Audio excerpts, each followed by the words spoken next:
geceler ne gündüzler gördüm.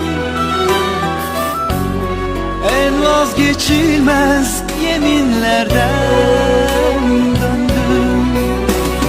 Görmedim senin gibi, sevmedim hiç kimseyi.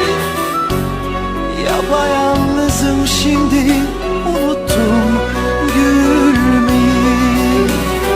Sen vaktinden çok sonra gelen sevdalı bir yağmur gibisin. Çisil çisil gözlerimden. Sen çıldırmış şairlerin titreyen mısralarında bahsetti o perisin. Pencereler önünde çürürken senden kalan çiçekler, hayalin gözlerimin önünde.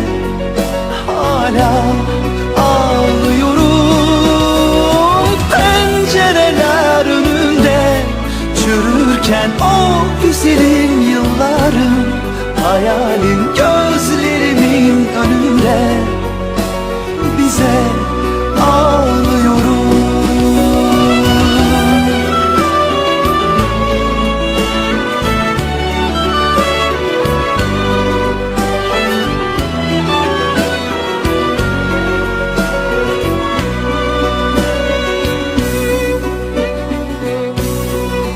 Ne geceler ne gündüzler gördüm.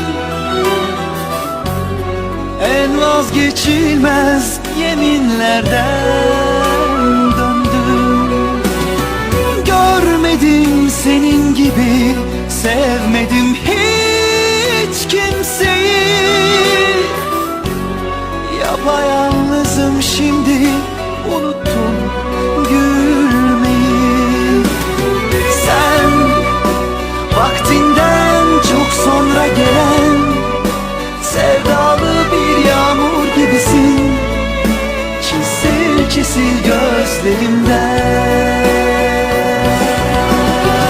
Sen çıldırmış şairlerin titreyen mısralarında bahsetti o perisin. Pencereler önünde çürürken senden kalan çiçekler, hayalin gözlerimin önünde. Hala ağlıyorum.